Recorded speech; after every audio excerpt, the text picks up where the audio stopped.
তো গাইস আরেকটা ভিডিও নিয়ে তোমাদের কাছে চলে আসলাম।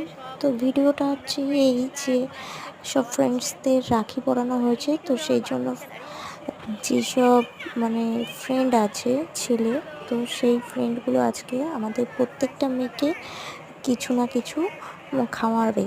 তো সেই জন্য আজকে ওরা এগুলো কিনে নিয়ে এসছে। তো এখন টিফিন, তো টিফিনটা তোমাদের কাছে একটু শেয়ার করছি, তো তোমরা ফুল ভিডিও দেখতে থাকো।